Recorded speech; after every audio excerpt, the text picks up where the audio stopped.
Hello students, welcome back to our YouTube channel SSC by Sonu. तो चलिए आज हम लोग West Bengal State University semester 2 BCom honours के टैक्सेशन 1 के सिलेबस को आगे बढ़ाएंगे। हमने पिछले 9 लेक्चर को कंप्लीट कर लिया है, जिसमें जो 9वां लेक्चर था उसमें हम लोगों ने स्कोप ऑफ इनकम टॉपिक को कंप्लीट किया था। अब हम लोग एग्रीकल्चर इनकम के ऊपर बात करेंगे। ये हमारा 10वां लेक्चर है जिसमें एग्रीकल्चर इनकम को शुरू किया जाएगा और कोशिश किया जाएगा कि अगले 3 वीडियो में हम लोग इसे खत्म कर दें। आपको ये एग्रीकल्चर इनकम जो चैप्टर है इंटरनल एग्जाम में 5 से 10 मार्क्स का देखने को मिल सकता है, तो इसीलिए एक छोटा सा और आसान सा चैप्टर है, घबराना नहीं है इससे। मैं एकदम बहुत ही आसानी से आपको इसको समझा दूंगा और अगले 3 वीडियो में हम लोग इसको कंप्लीट कर लेंगे, छोटे छोटे वीडियो में जो 30 मिनट से ज्यादा के नहीं होंगे। ठीक है, तो चलिए सभी लोग ऐसे ही सपोर्ट बनाए रखिए और अपने दोस्तों में, अपने कॉलेज ग्रुप में शेयर कीजिए, जिससे हमें मतलब कंटिन्यू मोटिवेशन मिलता है और हम आप लोग के लिए वीडियो लाते रहें और एग्जाम तक आपका पूरा कोर्स कंप्लीट करा दें। तो चलिए बिना देर के हुए शुरू करते हैं दोस्तों। देखिए, एग्रीकल्चर इनकम जो कि सेक्शन 2 क्लॉज 1A में है, यानी कि इनकम टैक्स एक्ट 1961 के सेक्शन 2 क्लॉज 1A में जो लिखा गया है उस टॉपिक का नाम है एग्रीकल्चर इनकम। यानी कि अगर कोई इंसान एग्रीकल्चर एक्टिविटी से हमारे इंडिया में इनकम जनरेट करता है तो उसके इनकम पर किस तरह से गवर्नमेंट टैक्स लगाएगी, ये हम लोग पूरे टर्म्स एंड कंडीशन प्रोविजन को सेक्शन 2 क्लॉज 1A में पढ़ेंगे। तो चलिए ध्यान से मेरे बातों को सुनिएगा। ये जो वीडियो है थ्योरेटिकल होने वाला है, जिसमें हम लोग एग्रीकल्चर इनकम होता क्या ये जानेंगे। इसके बाद जो 2 वीडियो होगा वो प्रैक्टिकल होगा। ठीक है दोस्तों, छोटा सा ये वीडियो होगा, देखिए ध्यान से। Agriculture income definition is very wide and covers the income of not only the cultivators but also the landholders। ध्यान सुनिए, बोल रहा है एग्रीकल्चर इनकम जो है उसका जो डेफिनेशन है वो बहुत ही वाइड है, बहुत ही बड़ा है, बहुत ही ब्रॉड टर्म है। यानी कि एग्रीकल्चर इनकम का जो डेफिनेशन है, ये जो एग्रीकल्चर इनकम जो टर्म है ये बहुत ही ब्रॉड टर्म है, वेरी वाइड एंड कवर, और ये कवर करता है income of not only the cultivators. ये केवल कल्टीवेटर्स की इनकम को कवर नहीं करता है। कल्टीवेटर्स बोले तो वही किसान, फार्मर जो हो गए, ठीक है। तो केवल ये किसान के इनकम को ही कवर अप नहीं करता है, but also the land holder, और साथ ही साथ किसान के इनकम को तो कवर करता ही है, साथ ही साथ जो जमीन के मालिक होते हैं, लैंड होल्डर्स, जो जमींदार होते हैं, जो जमीन के मालिक होते हैं, उनके इनकम को भी कवर करता है। ठीक है, तो agriculture income is a very wide term. Its cover income of not only the cultivators but also the income of land holders. ये ना ही मतलब केवल किसान के इनकम को कवर नहीं करता है, किसान के साथ साथ जमींदारों के जो लैंड होल्डर्स होते हैं उनके इनकम को भी कवर करता है। Who might have rented out the land, वे किसान, वे जमींदार जो अपने जमीन को कौन से जमीन को, एग्रीकल्चरल लैंड को, ध्यान रखिएगा, कौन से जमीन को, एग्रीकल्चरल लैंड को। मान लीजिए गांव में आप देखे होंगे बहुत सारे जमींदार होते हैं जिनके पास बहुत सारी जमीनें होती हैं और वो लोग रेंट पे दूसरे लोगों को, मतलब एक नॉमिनल चार्ज पर, चाहे वो अनाज के रूप में हो चाहे वो कैश के रूप में हो, मॉनेटरी टर्म्स में वो लोग दे देते हैं। Might rented out the land, जो लैंड को भाड़े पे देते हैं। Agriculture income may be received in cash और काइंड, और एग्रीकल्चर इनकम कैश में भी रिसीव हो सकता है और काइंड, और किसी भी तरह से रिसीव हो सकता है। काफी सारे लोग एग्रीकल्चर इनकम, जब लोग एग्रीकल्चर करते हैं तो पैसा ना लेके उनसे अनाज ही ले लेते हैं आधा। आपने देखा होगा अगर आपका गांव होगा तो, बिल्कुल ठीक है। तो समझ गए, agriculture income may be received in cash, ये कैश में भी मिल सकता है और काइंड, किसी भी तरह से मिल सकता है। ध्यान दीजिएगा, अब जो है इंपॉर्टेंट बात होने वाला है। Agriculture income may be arises in any one of the following 3 ways. नीचे दिए गए जो 3 तरीके हैं, 3 कंडीशंस हैं, अगर उन कंडीशन से अगर कोई इनकम जनरेट होती है, ये जो नीचे 3 पॉइंट दिए गए हैं 1, 2 और 3, अगर इन कंडीशंस के हिसाब से अगर कोई इनकम जनरेट होती है तो वो इनकम एग्रीकल्चर इनकम मानी जाएगी। दोस्तों सबसे पहले आपको ये समझना होगा कि कौन सा इनकम एग्रीकल्चर इनकम की कैटेगरी में आता है, ठीक है, ध्यान रखिएगा। और आपको पहले स्कोप ऑफ इनकम में बता दिया गया है, एग्रीकल्चर इनकम पूरा तरह से हमारे देश में क्या है, एग्जम्प्टेड है, माफ है।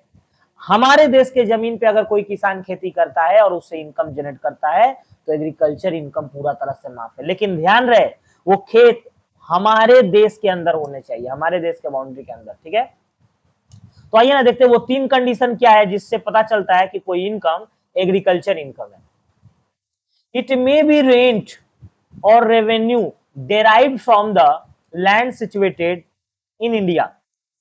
अगर इंडिया के बाउंड्री के अंदर कोई जमीन है, लैंड सिचुएटेड इन इंडिया, अगर इंडिया के बाउंड्री के अंदर कोई जमीन है और उस जमीन से आप अगर कोई रेंटल इनकम जनरेट करते हैं, कोई रेंट जनरेट करते हैं या कोई भी रेवेन्यू जनरेट करते हैं, कोई इनकम जनरेट करते हैं, ध्यान रखिएगा, इट मे बी रेंट, वो रेंट भी हो सकता है, रेवेन्यू भी हो सकता है, derived from the land situated in India and used for the agriculture purpose। लेकिन एक चीज का विशेष ध्यान रहे, वो जमीन केवल एग्रीकल्चर पर्पस के लिए यूज होनी चाहिए। अगर कोई जमीन एग्रीकल्चर पर्पस के लिए यूज हो रही है और उस जमीन से आप अगर कोई रेंट जनरेट करते हैं या कोई रेवेन्यू इनकम जनरेट करते हैं तो वो इनकम गवर्नमेंट ऑफ इंडिया उसको क्या ट्रीट करेगी, एग्रीकल्चर इनकम ट्रीट करेगी और वो आपका माफ हो जाएगा, उसके ऊपर कोई भी टैक्स देने का आपको जरूरत नहीं है।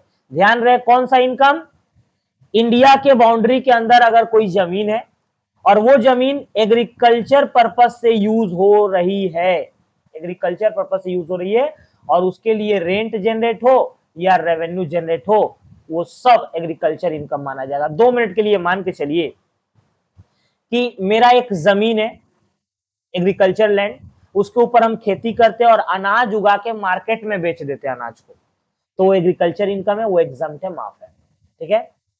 अब सुनिए, मान लीजिए मेरा एक जमीन है, हम खेती नहीं करते, हम खेती नहीं करते दोस्तों, जमीन मेरा है, एग्रीकल्चरल लैंड है, हमने आपको बोल दिया कि आप खेती कीजिए और हमको ना 1 साल में 5,000 रुपया रेंट के तौर पे आप दे दीजिएगा। तो आप खेती किए, आप अनाज बेचे, आपने बेच के इनकम जनरेट किया, वो आपके लिए एग्रीकल्चर इनकम, और साथ ही साथ जो 5,000 रुपया आपने हमें रेंट के रूप में दिया वो मेरे लिए एग्रीकल्चर इनकम माना जाएगा। अब बोलेंगे कैसे, आपने तो कोई एग्रीकल्चर एक्टिविटी किया नहीं।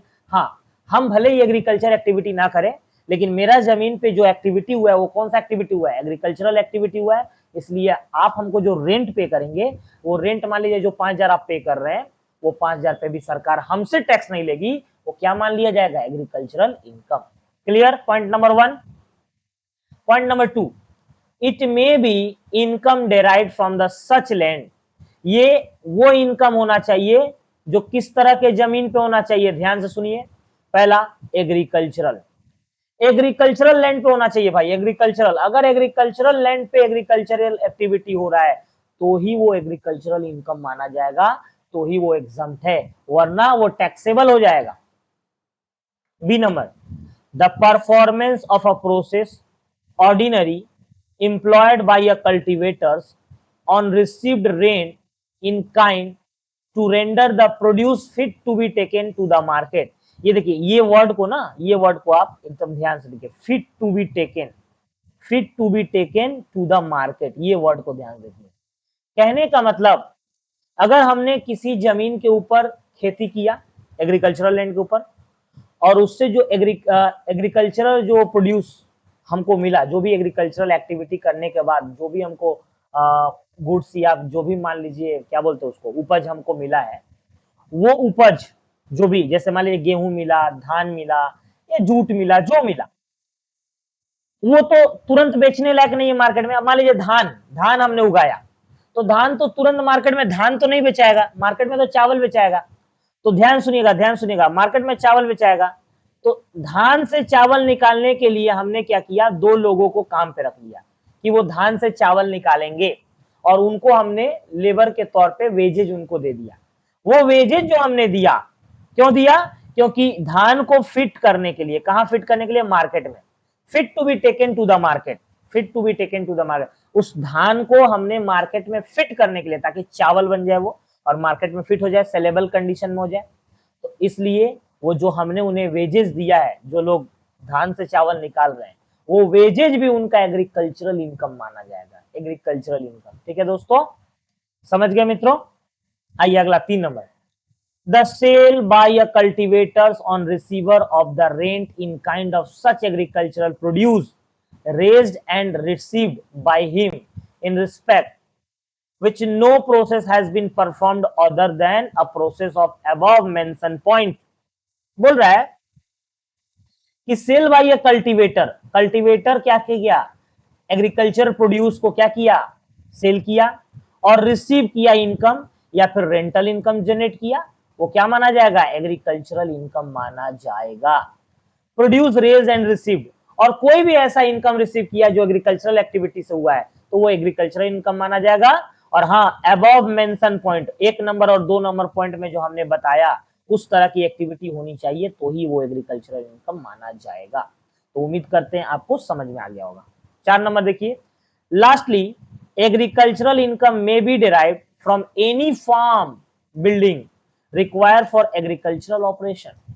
एग्रीकल्चरल इनकम में भी डिराइव्ड, एग्रीकल्चरल इनकम एक और चीज हो सकता है, फार्म बिल्डिंग। अगर फार्म बिल्डिंग से कोई इनकम जनरेट हो रहा है जिसमें एग्रीकल्चरल ऑपरेशन हो रहा है तो समझ जाइए वो भी एग्रीकल्चरल इनकम माना जाएगा।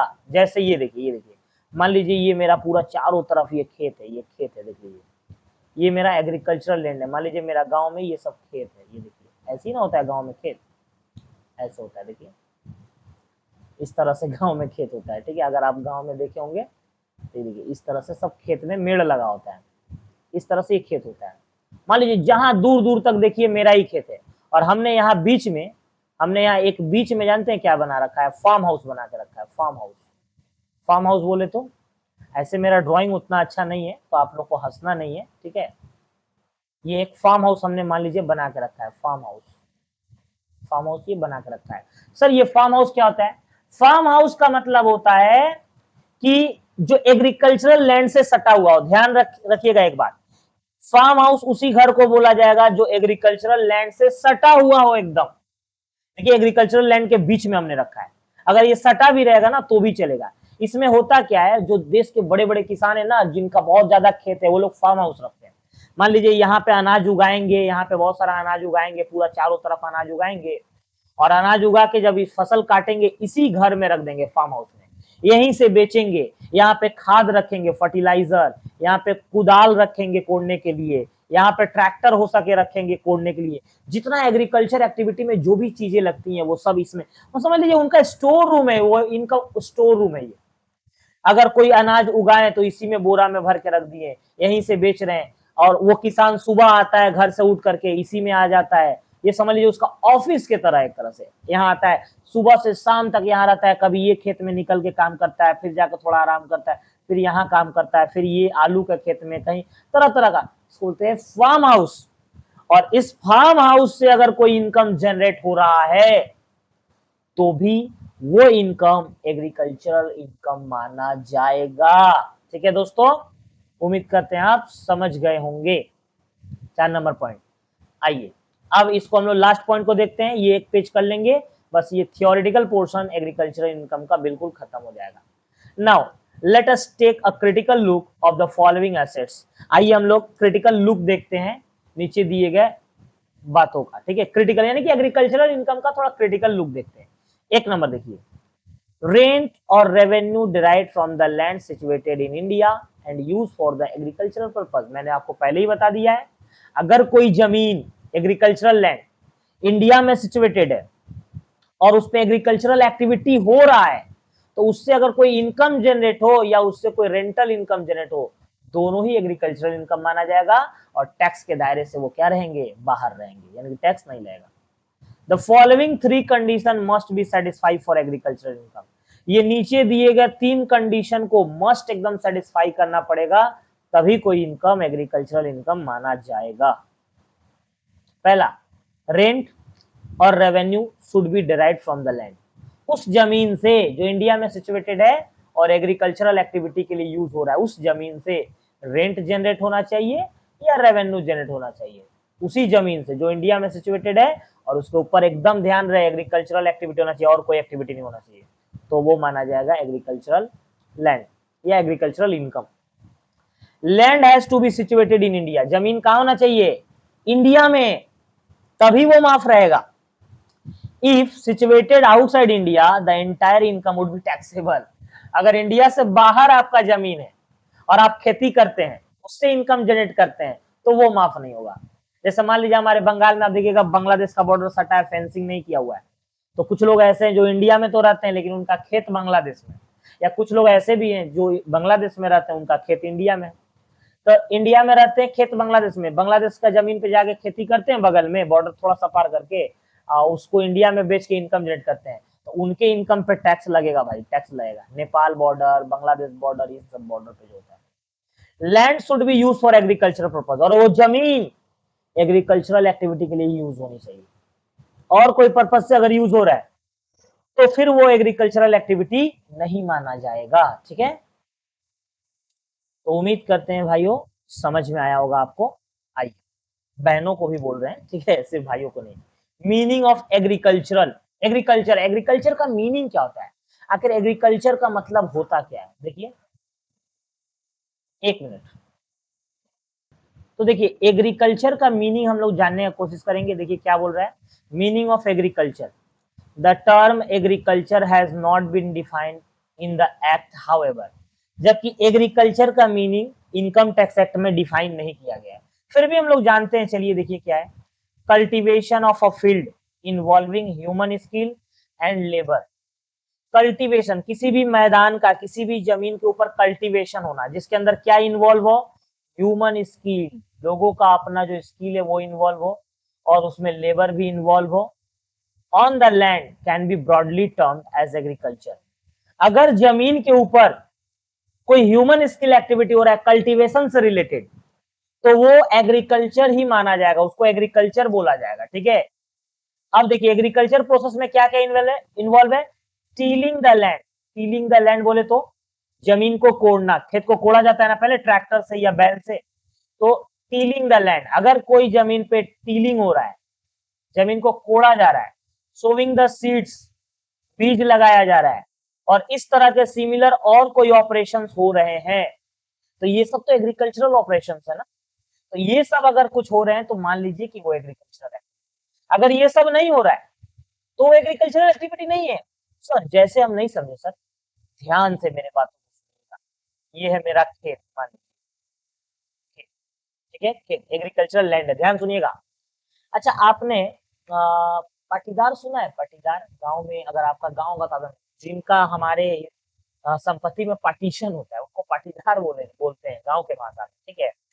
तो ऐसा होता है कि हमारे ही अपने दादा के भाई लोग होते हैं, झगड़ा लड़ाई होता है जमीन जायदाद को लेकर, तब मान लीजिए कि इस जमीन पे ना पुलिस केस होता है, पुलिस, हमारे जो घर के जो पार्टीशन वाले लोग हैं वो बोल रहे हैं कि ये हमारा है, हम बोल रहे हैं पुलिस केस हो गया, जमीन पे स्टे ऑर्डर लग गया, पुलिस ने कह दिया, कोर्ट ने कह दिया इस पे कोई खेती नहीं करेगा जब तक ये फैसला ना हो जाए कि कौन इसका मालिक है। मान लीजिए 3 साल से खेती नहीं हुआ है, 3 साल, इस पे बड़ा बड़ा जंगल, बड़ा बड़ा जंगल घास उग गया, क्या कि नहीं, बड़ा बड़ा जंगल घास उग जाएगा, घास उग जाएगा, देखिए बड़ा बड़ा जंगल घास। और ये देखिए 3 साल के बाद फैसला आ गया कि ये जमीन मेरा है, मान लीजिए मेरे फेवर में फैसला आया, हमने क्या किया, अब खेती करना शुरू करेंगे ना, तो ये जंगल में तो होगा नहीं, हमने इस जंगल को कटवाया और ये पूरा घास को हमने मान लीजिए 5,000 रुपए में बेचा।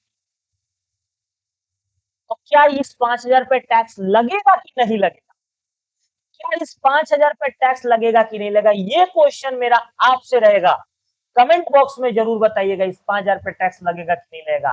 ध्यान रखिएगा एक बात, ये घास अपने से उगा है, अपने से, हमने कोई एक्टिविटी इसके ऊपर नहीं की। एग्रीकल्चरल प्रोसेस किसको बोलते हैं, जिसमें क्या क्या होना चाहिए, टीलिंग, जमीन को कोड़ना पड़ेगा, बीज लगाना पड़ेगा, और इस तरह के सिमिलर, तभी वो एग्रीकल्चरल इनकम माने जाएंगे। अगर नॉर्मली आप ऐसा कुछ नहीं किया और कुछ हो गया मान लीजिए उससे इनकम जनरेट कर रहे हैं, तो भाई वो एग्रीकल्चरल इनकम नहीं माना जाएगा, ठीक है। तो आप बताइएगा ये 5,000 रुपया जो है एग्रीकल्चरल इनकम माना जाएगा कि नहीं, आप सीधा हमें बताइएगा कि एग्रीकल्चरल इनकम है या नहीं है, ठीक है। अगर नहीं होगा तो टैक्सेबल होगा, ठीक है। It involve the basic operation and subsequent operation, और इसमें कुछ बेसिक ऑपरेशन होते हैं और उसके बाद वाले ऑपरेशन होते हैं, जैसे fit to be taken to the market. ठीक है, अब आइए एक condition for agricultural land in India, ये बहुत जरूरी है, बहुत जरूरी, ध्यान सुनिएगा। कौन सा जमीन एग्रीकल्चरल लैंड माना जाएगा, कौन सा जमीन खेती वाला जमीन माना जाएगा? सर सब जमीन खेती वाला जमीन माना जाएगा अगर उसके ऊपर खेती हो रहा है? नहीं, सब जमीन कैसे खेती वाला जमीन मान लिया जाएगा? आप कलकत्ता जैसे बड़े शहर में, आप एकदम सिटी में जाके थोड़ा सा जमीन ले लीजिए, उसके ऊपर खेती करने लगी और खेती से इनकम जनरेट कीजिए, तो वो आपको सरकार माफ करेगा। सरकार का कहना है खेती करना है तो खेती रूरल एरिया में कीजिए, मतलब खेती खेती वाले जगह में कीजिए। इस शहर में आप खेती करके बेकार का वो जमीन ब्लॉक किए हैं, वहां कोई इंडस्ट्री लगेगा तो हम उससे बिजनेस के तौर पे हम उससे टैक्स लेंगे, ज्यादा लेंगे। हाउस अगर मान लीजिए कोई घर या फ्लैट बनेगा तो हाउस प्रॉपर्टी के तौर पे हम टैक्स लेंगे, ज्यादा लेंगे, इससे गवर्नमेंट का इनकम जनरेट होगा। आप कलकत्ता और मुंबई जैसे शहर में जाके खेती कर दीजिएगा तो नहीं, इसलिए कंडीशंस है एग्रीकल्चरल लैंड भी किसको माना जाएगा। मान लीजिए हम कलकत्ता में एक छोटा सा जमीन ले लिए एकदम मेन टाउन में जाके और उसके ऊपर ना थोड़ा बहुत पौधा लगाने लगे, छोटा छोटा पौधा लगाने लगे और उसको सरकार को दिखा दिया हम तो खेती कर रहे हैं, टैक्स माफ। ये कोई तरीका है? एक बिल्डिंग था, मान लीजिए बिल्डिंग है मेरा, बिल्डिंग से थोड़ा सा जमीन छोड़ दी, उसमें खेती कर रहे हैं कलकत्ता जैसे शहर में, और सरकार को बोल रहे हैं एग्रीकल्चरल एक्टिविटी कर रहे हैं। नहीं, सरकार का कहना है नहीं, बेवकूफ मत बनाइए, ये सब काम मत, खेती करना है ना, खेती का शौक है, जाइए शहर से थोड़ा सा दूर जाइए, दूर हटिए, जाइए वहां पे गांव जैसे एरिया में खेती है। तो ध्यान रहे एग्रीकल्चरल इनकम नहीं, एग्रीकल्चरल लैंड जो है उसका क्या शर्त है, ध्यान सुनिएगा, एरिया और डिस्टेंस के हिसाब से। ठीक है, एरिया और डिस्टेंस।